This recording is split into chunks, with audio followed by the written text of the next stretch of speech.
Hello students, कैसे हैं आप सभी। आई होप आप बहुत ही अच्छे से होंगे, अपनी पढ़ाई शानदार तरीके से कर रहे होंगे।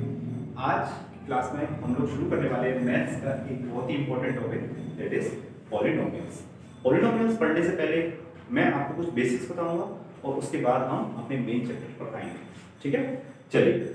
तो यहाँ पर सबसे पहले हम जब पॉलिनोमियल्स की बात शुरू करते हैं तो हम सबसे पहले अलजेब्रिक एक्सप्रेशंस की बात करते हैं। और अलजेब्रिक एक्सप्रेशंस को समझने के लिए हमें सबसे पहले ये पता होना चाहिए कि कांस्टेंट क्या होते हैं और वेरिएबल्स क्या होते हैं। कांस्टेंट क्या होते हैं एंड वेरिएबल्स क्या होते हैं। ठीक है, चलिए। तो जब हम कांस्टेंट की बात करते हैं तो कांस्टेंट ऐसी वैल्यूज होती हैं जो टाइम के साथ चेंज नहीं होती। ठीक है, जैसे अगर मैंने आपको बोला 2, तो क्या 2 चेंज होगा? आप कहेंगे नहीं, 2 अगर 2 है तो वो 2 ही रहेगा हमेशा। ठीक है, जैसे मैंने बोला आपको 5, तो 5 भी हमेशा 5 ही रहेगा। तो ऐसी वैल्यूज जो कभी भी चेंज नहीं होती हैं उनको हम कहते हैं कांस्टेंट्स। उनको क्या कहते हैं? कांस्टेंट कहते हैं। नाउ अब हम बात करेंगे वेरिएबल्स के बारे में। तो ऐसी कौन सी वैल्यूज हैं? ऐसी वैल्यूज जो टाइम के साथ चेंज होती रहती हैं। ठीक है, जो टाइम के साथ चेंज होती हैं उनको हम कहते हैं वेरिएबल्स।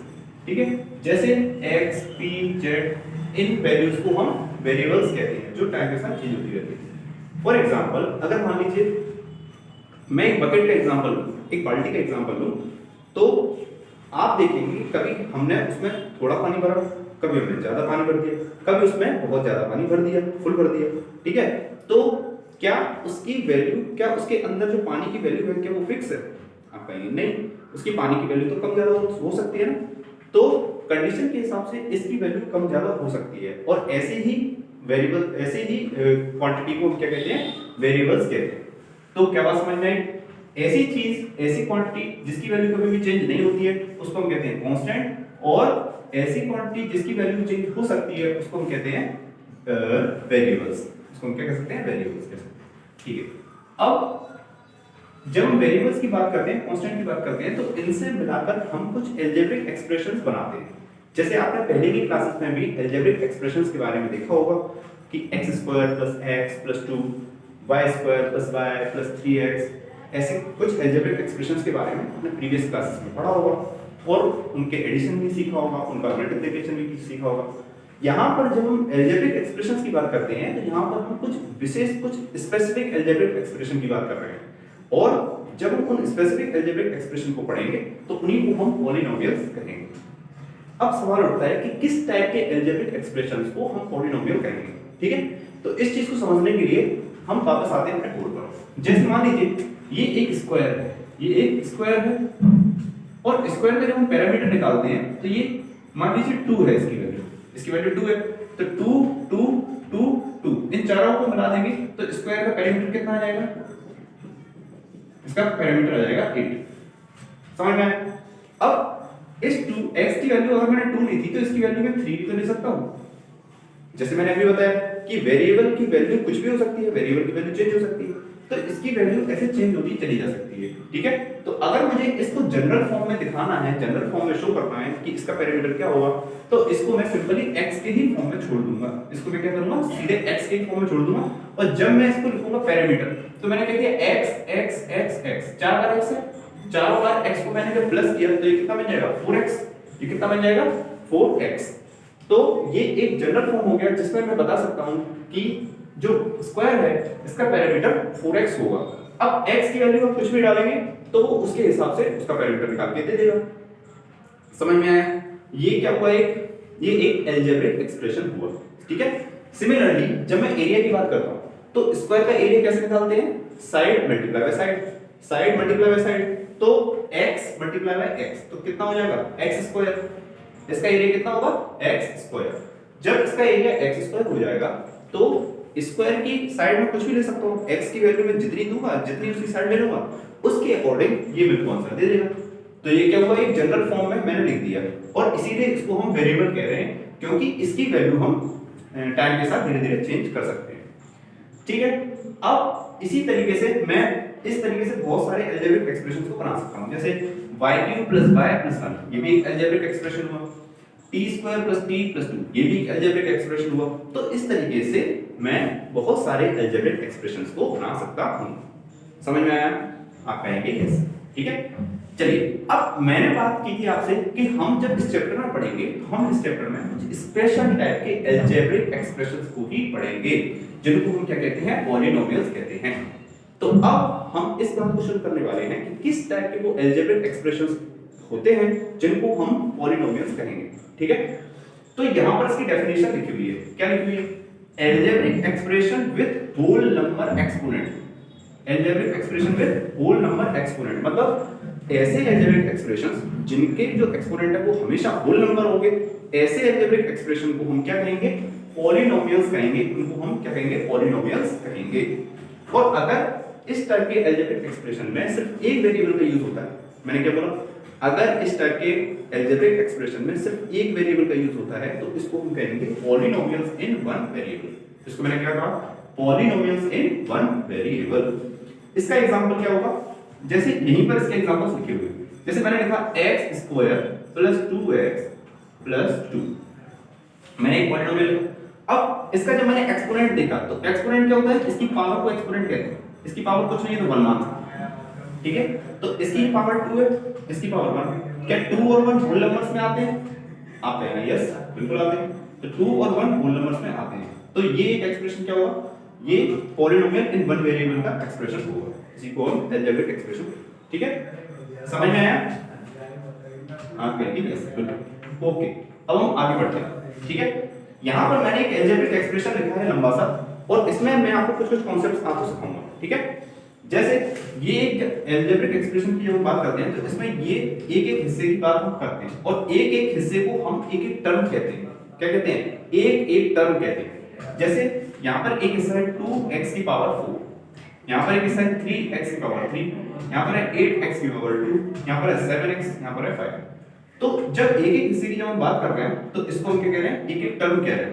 एक एक term, term 1, term 2, term 3, term 4, term 5। और अगर कुछ नहीं है तो +0 लिख सकते हैं, इसको भी एक टर्म कह सकते हैं। ठीक है, अब जब इन टर्म्स को हम आपस में मिला देते हैं तो हमारा बनता है अलजेब्रिक एक्सप्रेशन।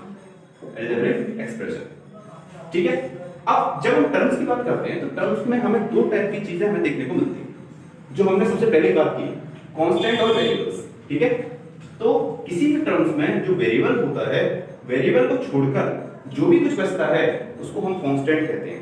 ठीक है, एक बार फिर से समझते हैं। एक टर्म के अंदर जो वेरिएबल है, वेरिएबल को छोड़ने के बाद जो भी बचता है उसको हम क्या कहते हैं, कांस्टेंट कहते हैं। उसको हम कांस्टेंट कहते हैं। जैसे इस टर्म में देखो तो x की पावर 4, x की पावर 4 क्या है, एक वेरिएबल है। x की पावर 4 को छोड़ने के बाद यहाँ पर क्या बचता है, 2 बचता है, तो इसको हम क्या कहेंगे, एक कोफिशिएंट कहेंगे। तो ये इसका क्या हुआ, एक कोफिशिएंट हुआ। समझ में आया? आई होप आपको समझ में आया होगा। ऐसे ही जब हम टर्म्स की बात करते हैं तो एक ऐसा टर्म भी आ सकता है जहां पर मुझे कोई भी वेरिएबल नहीं दिखाई दे रहा है, इसमें कोई वेरिएबल नहीं दिखाई दे रहा है। जब वेरिएबल नहीं दिखाई देता है तो इसको हम कांस्टेंट पॉलिनोमियल कह सकते हैं। इसको हम क्या कह सकते हैं, कांस्टेंट पॉलिनोमियल कह सकते हैं। और जब कांस्टेंट भी ना हो, वेरिएबल भी ना हो, तो उसको हम क्या कह सकते हैं, जीरो पॉलिनोमियल। इसको हम क्या कह सकते हैं, जीरो पॉलिनोमियल। तो ये सारी चीजें मुझे लगता है आपको बिल्कुल समझ में आ गई होंगी। अब पॉलिनोमियल में कितने टर्म्स हो सकते हैं, जैसे मैंने 1 2 3 4 5 6 टर्म्स का यूज किया है, इसमें मैंने 6 टर्म्स का यूज किया है। तो आपके मन में एक क्वेश्चन आ सकता है कि इसमें कितने टर्म्स का यूज किया जा सकता है। तो मैं आपसे कहूंगा कि नंबर फाइनाइट होना चाहिए, इनफाइनाइट ना हो पाए, और फाइनाइट नंबर में आप कितने भी टर्म्स जोड़ दीजिए वो एक पॉलिनोमियल होगा। ठीक है, इसमें 100 टर्म्स भी हो सकते हैं, 1000 टर्म्स भी हो सकते हैं, 10 लाख टर्म्स भी हो सकते हैं। ठीक है, तो बस हमें ये पता होना चाहिए कि ये फाइनाइट है, ये इनफाइनाइट ना जाए। अगर ये इनफाइनाइट हो जाएगा तो ये पॉलिनोमियल नहीं रहेगा। इसको फाइनाइट नंबर ऑफ टर्म्स चाहिए। जब टर्म्स फाइनाइट नंबर में होंगे, एक डेफिनेट नंबर में होंगे, उसको हम क्या कहेंगे, पॉलिनोमियल कहेंगे। समझ में आया? आप कहेंगे यस। ठीक है, चलिए अब आगे बढ़ते हैं।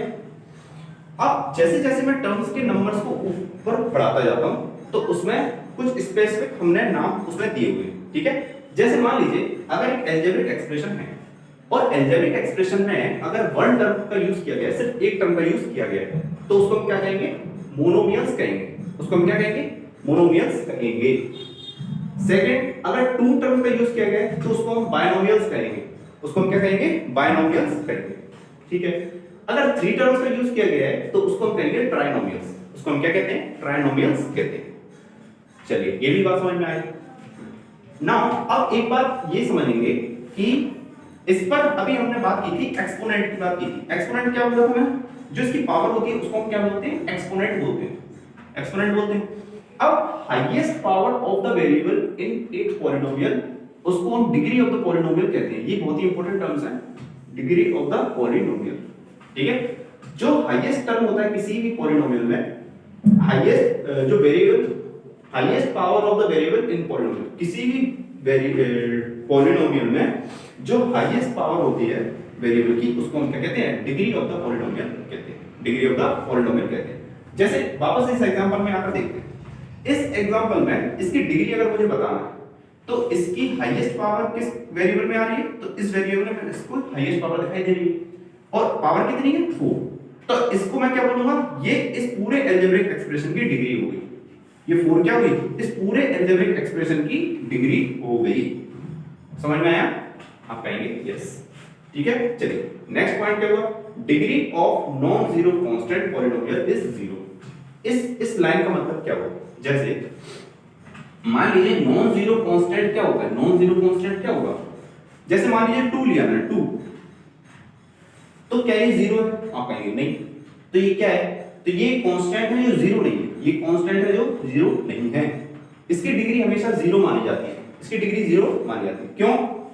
क्योंकि इसका मल्टीप्लाई में अगर मैं लिखूं x की पावर 0, इसकी मल्टीप्लाई में x की पावर 0 लिखूं, तो x की पावर 0 का वैल्यू कितनी होती है? 1 होती है।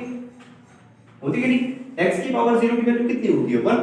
तो अगर मैं 2 का मल्टीप्लाई 1 में करूंगा तो कोई फर्क पड़ेगा? आप कहेंगे नहीं पड़ेगा। तो अगर मैं 2 मल्टीप्लाई में 1 लिखूं या 2 मल्टीप्लाई में x की पावर 0 लिखूं, तभी कोई फर्क नहीं पड़ेगा। तो इस केस में इस वेरिएबल की पावर कितनी हुई? 0। इस वेरिएबल की पावर अगर 0 हुई तो इसको मैं क्या कह सकता हूं? डिग्री कह सकता हूं। तो अब डिग्री इसकी कितनी हो जाएगी? इसकी डिग्री कितनी हो जाएगी? 2 हो जाएगी। इसकी डिग्री कितनी होगी? 2।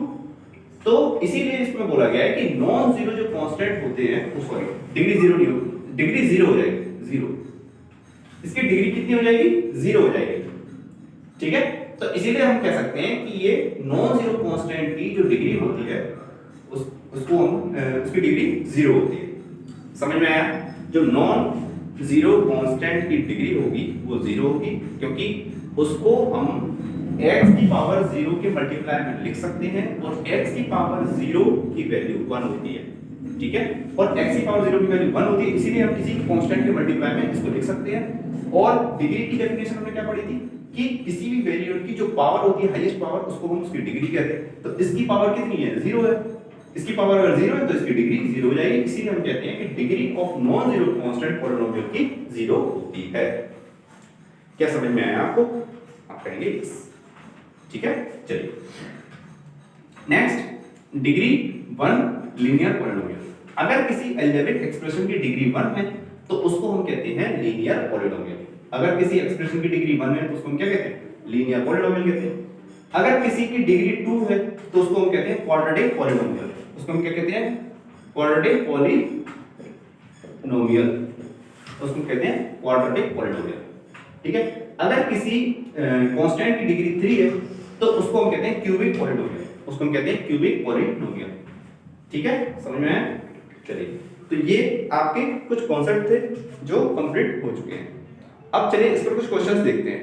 जैसे आपकी जब एक्सरसाइज में मैं जाता हूं, ये क्लास 9 का सेकंड चैप्टर है पॉलिनोमियल्स, और इसकी एक्सरसाइज 2.1 में जब हम जाते हैं तो यहां पर हमें कुछ क्वेश्चंस देखने को मिलते हैं। ठीक है, चलिए, तो फर्स्ट क्वेश्चन है, which of the following expressions are polynomial in one variable and which are not? इसमें से कौन से एक्सप्रेशंस हैं जो वन वेरिएबल के पॉलिनोमियल हैं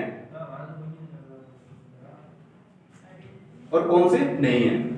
तो पॉलिनोमियल होने के लिए क्या कंडीशन अभी हमने पढ़ी थी कि इसकी जो पावर है ये हमेशा होल नंबर में होनी चाहिए, ना तो ये नेगेटिव हो सकती है और ना ही ये डेसिमल में हो सकती है। समझ में आया? तो जो फर्स्ट क्वेश्चन की हम बात करते हैं,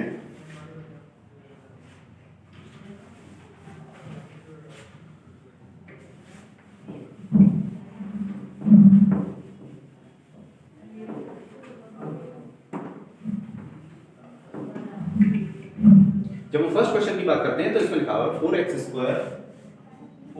स्क्वायर माइनस 3x प्लस 7 क्या ये पॉलिनोमियल एक वेरिएबल का पॉलिनोमियल होगा? आप कहेंगे यस। क्यों? क्योंकि इसमें वेरिएबल x तो एक ही वेरिएबल है और इसकी जो डिग्री है वो 2 है, होल नंबर है, तो इसको हम क्या कह सकते हैं?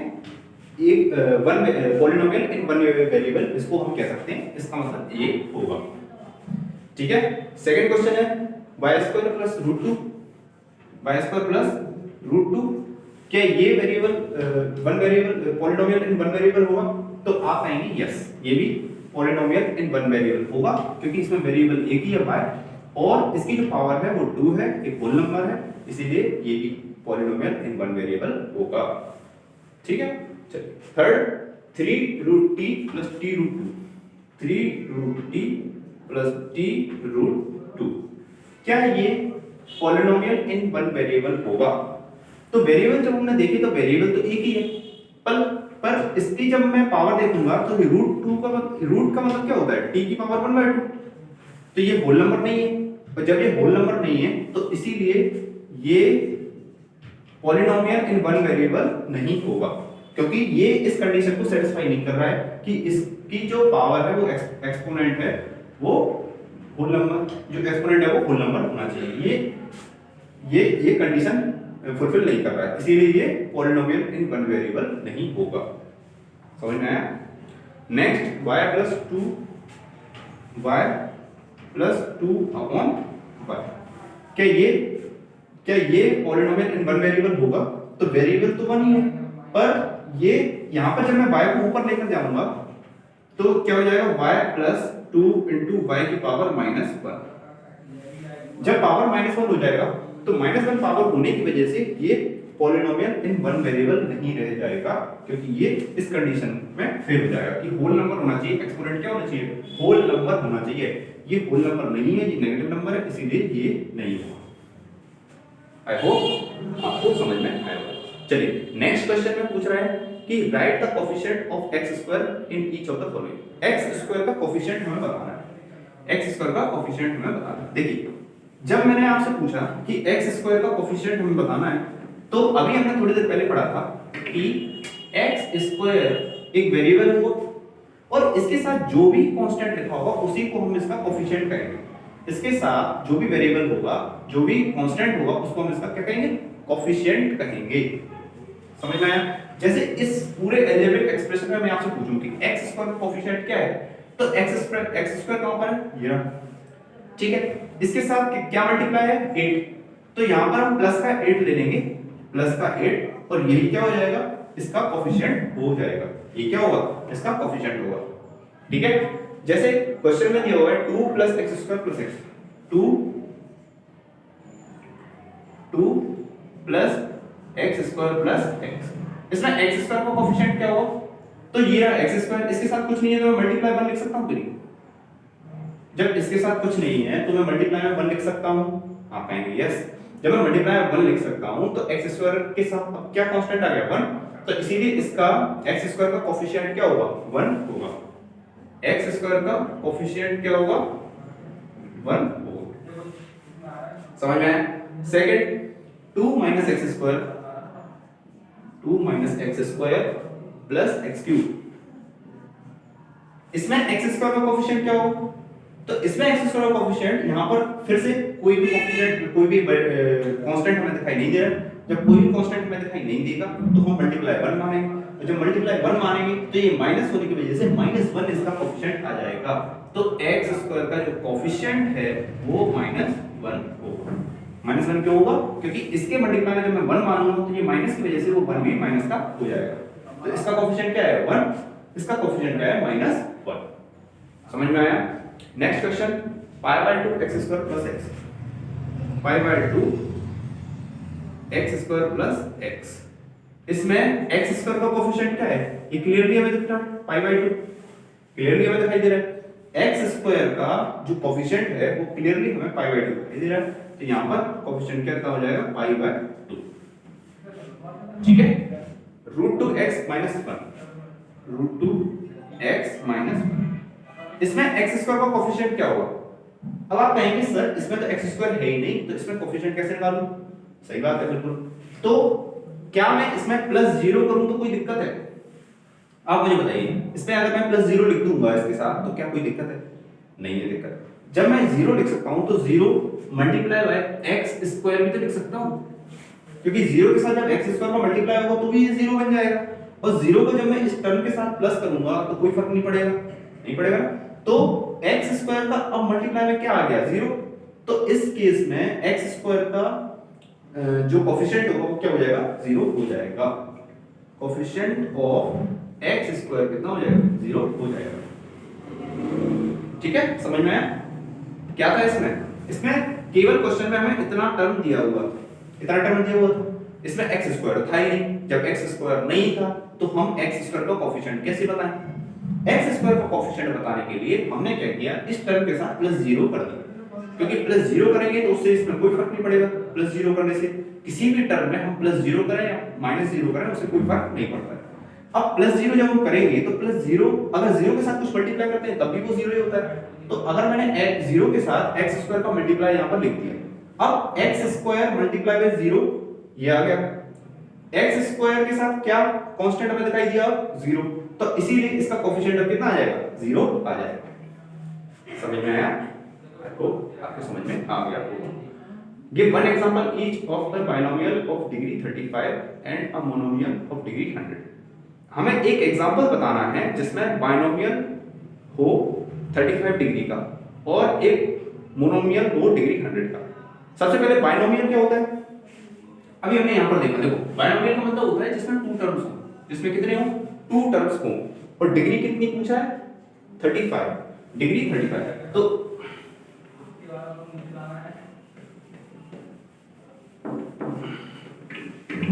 अब बाइनोमियल का मतलब 2 टर्म्स, मतलब 1 टर्म और 2 टर्म। हमें 2 टर्म्स बनाने हैं और डिग्री कितनी बनानी है? 35, डिग्री हमें बनानी है 35। तो x की वेरिएबल ले लेता हूं मैं, x की जो पावर हमने लिख दिया 35 प्लस यहां पे लिख दिया 2, तो ये डिग्री 35 हो जाएगी इसकी, और ये एक बाइनोमियल होगा क्योंकि इसके अंदर 2 टर्म्स हैं। यही हमने पढ़ा था कि बाइनोमियल में 2 टर्म्स होते हैं, तो ये इसका एक एग्जांपल हो जाएगा। ठीक है, अब बताना है एक मोनोमियल ऑफ डिग्री 100 डिग्री का एक मोनोमियल बताना है। मोनोमियल का मतलब कितना होता है? एक टर्म। मोनोमियल का मतलब क्या होता है? एक टर्म। तो एक टर्म अगर मुझे 100 डिग्री का बनाना है तो मैं क्या करूंगा? x की पावर 100 लिख दूंगा बस, क्योंकि मुझे आगे नहीं लिखना है, अब एक ही टर्म लेना है। तो एक टर्म में जब 100 पावर लिखूंगा तो ये क्या हो जाएगा? 100 डिग्री का मोनोमियल हो जाएगा। समझ में आया? आप कहेंगे यस, बिल्कुल आया। Right the degree of each of the following polynomials. अब हमें जो पॉलिनोमियल्स दे रहा है क्वेश्चन, उसकी हमें डिग्री बताना है। ठीक है, उसकी हमें डिग्री बताना है। चलिए देखते हैं डिग्री बताते हैं इसकी कितनी कितनी है। पहला है 5x³ + 4x² + 7x।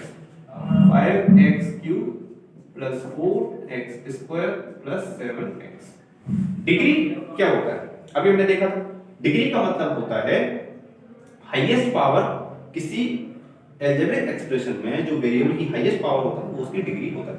तो इस अलजेब्रिक एक्सप्रेशन में इसकी हाईएस्ट पावर क्या होगी? 3। तो इसकी डिग्री कितनी हो जाएगी? 3। इसकी डिग्री कितनी हो जाएगी? इसकी डिग्री हो जाएगी 3। ठीक है, नेक्स्ट 4 - y²। 4 - y², इसकी डिग्री क्या हो जाएगी? तो इसमें वेरिएबल क्या है? ये वेरिएबल है पर इसकी पावर 2 है, तो इसकी डिग्री कितनी हो जाएगी? 2। इसकी डिग्री कितनी हो जाएगी? 2। इसकी डिग्री हो जाएगी 2। ठीक, नेक्स्ट 5t - √7। 5t - √7। अब इसमें वेरिएबल देखो, वेरिएबल क्या है इसमें? t वेरिएबल है। t के ऊपर पावर कुछ नहीं है। जब पावर कुछ नहीं होती है तो इसके ऊपर पावर हम 1 मान सकते हैं। ठीक है, इसकी पावर हम 1 मान सकते हैं, और जब पावर 1 मानेंगे तो इसकी डिग्री अब कितनी हो जाएगी? 1। इसकी डिग्री कितनी हो जाएगी? 1 डिग्री हो जाएगी 1। क्यों? क्योंकि इसकी हाईएस्ट, इस पूरे अलजेब्रिक एक्सप्रेशन में किसी भी वेरिएबल की हाईएस्ट जो पावर है वो 1 है, इसीलिए इसकी डिग्री भी 1 हो जाएगी। नेक्स्ट 3। अब इसकी डिग्री कैसे होगी? डिग्री कैसे निकालूं सर? इसमें तो वेरिएबल ही नहीं। हाँ बिल्कुल नहीं है वेरिएबल।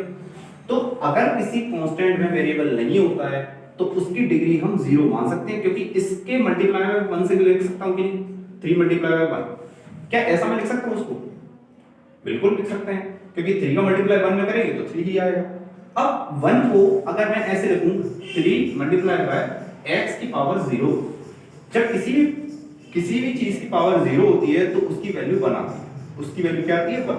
तो इस केस में अब आपको वेरिएबल दिखने लगा होगा x, और इसकी डिग्री 0, तो ये डिग्री कितनी हो जाएगी? 0। इसकी डिग्री कितनी हो जाएगी? 0। इसकी डिग्री कितनी हो जाएगी? 0 हो जाएगी। आई होप आपको ये चार चीजें समझ में आ रही होंगी। नेक्स्ट क्वेश्चन है, classify the following as linear, quadratic and cubic polynomials. ठीक है, अब linear, quadratic and cubic polynomials अभी मैंने आपको समझाया कि डिग्री के हिसाब से होता है। अगर डिग्री 1 होगी तो लीनियर होगा, क्वाड्रेटिक का मतलब 2 डिग्री एंड क्यूबिक का मतलब 3 डिग्री होगा। ठीक है,